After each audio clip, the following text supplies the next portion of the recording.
Salut à tous et à toutes les amis, j'espère que vous allez tous très bien. On se retrouve pour la vidéo débrief du match OM Montpellier, 31e journée de Ligue 1 à suivre aujourd'hui à 21h sur Amazon Prime Video, où l'objectif était pour nos Olympiens de prendre les 3 points afin de tout simplement reprendre cette deuxième place, mais aussi se mettre en confiance pour le match face à Paris et au PAOK. Et ça aura été très bien fait car victoire 2-0 de l'OM qu'on va tranquillement analyser dans cette vidéo. On va commencer par parler un petit peu de la composition de départ. On remarque que Sampaoli nous propose un 4-3-3, que Camara est titularisé au poste de défenseur central. Ça s'explique en gros par le fait que Tchaeta Tsar était malade avant la rencontre. Pape Gueye remplace donc Camara au poste de milieu défensif et accompagne donc Gerson et Guendouzi. Mandanda est quant à lui encore une fois titulaire, mais cette fois en Ligue 1, ce qui est inhabituel, puisque le gardien légendaire est très souvent aligné en Coupe d'Europe, mais pas en championnat. C'est fait aujourd'hui et c'est quand même compréhensible quand on voit les dernières prestations de Pau Lopez assez critiquables, mais à part ça, rien à signaler, ne serait-ce que Payet et Bakambu sont laissés sur le banc pour faire tourner un peu, tandis que Milik est toujours blessé. On va commencer en parlant de la première période où on rentre parfaitement dans le match. On passe pas par quatre chemins et on se complique pas la tâche en marquant d'entrée ce premier but sur une excellente construction d'Amin Harit.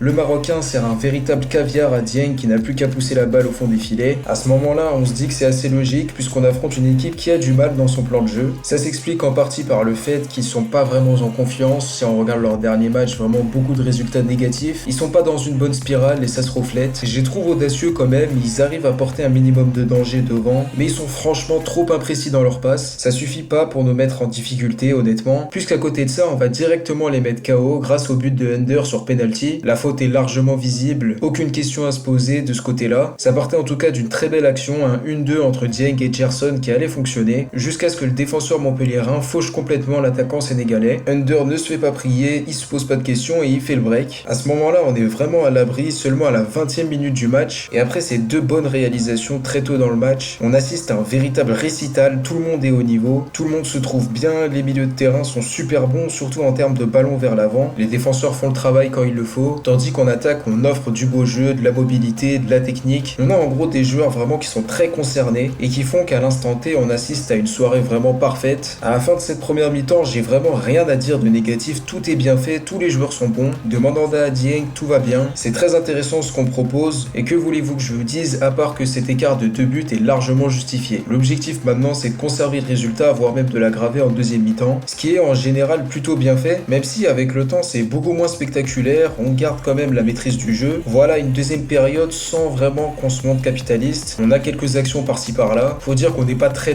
volontaire, on se contente de ce résultat, mais au moins on n'encaisse vraiment pas beaucoup d'occasions, voire même aucune. Je suis donc satisfait du visage que nous montre l'équipe en deuxième mi-temps. À côté de ça, on se permet de faire tourner avec le rentrée de Henrique qui n'a plus joué depuis pas mal de temps déjà, et Payet qui lui aura été laissé au repos. Lirola et Kolasinac ont eux aussi le droit à un petit peu de temps de jeu. Le but de ces changements, c'est en priorité de conserver le résultat en modifiant en gros la dynamique de l'équipe. Je trouve que c'était important, moi aussi je suis d'accord avec Sampaoli dans ses choix tactiques. On a remarqué en tout cas depuis le début de saison qu'en deuxième période on a tendance à se relâcher, en l'occurrence quand on mène, et ces petits manques d'attention c'est souvent ça qui redonne confiance à nos adversaires. Sampaoli l'a compris et essaye de motiver des joueurs comme Henrique par exemple en leur laissant leur chance et en gommant ses problèmes d'inattention. Je vous parle de ça parce que vraiment à part ça, il n'y a pas grand chose à dire, c'est très fade. La deuxième période elle se termine comme ça, 2-0 au score final, on va largement se contenter de ce résultat. Et donc en conclusion, c'est un excellent match. Certes, la deuxième période elle est moins spectaculaire, mais j'en veux vraiment pas aux joueurs, la semaine sera chargée, faut pas l'oublier ça aussi. Entre les déplacements à Paris et en Grèce, ça va être très compliqué pour les différents organismes. Je trouve donc que c'est normal qu'on s'économise contre des équipes très limitées et contre qui on ne prend pas beaucoup de risques. Sur le plan comptable, en tout cas, c'est une excellente affaire. On met Nice à 8 points derrière nous, tandis qu'on reprend la deuxième place. On se débarrasse en gros des Aiglons. A priori, c'est terminé, on va plus entendre parler d'eux, sauf grosse catastrophe. Maintenant, on n'a plus qu'un seul concurrent direct à la deuxième place qui est Rennes, ce qui est donc hyper positif. Je suis satisfait ce soir, les joueurs ont compris les enjeux du match et surtout ce qu'il y avait à gagner derrière. Donc maintenant pour les tops, je vais vraiment faire aucune distinction, tout le monde a été bon de A à Z.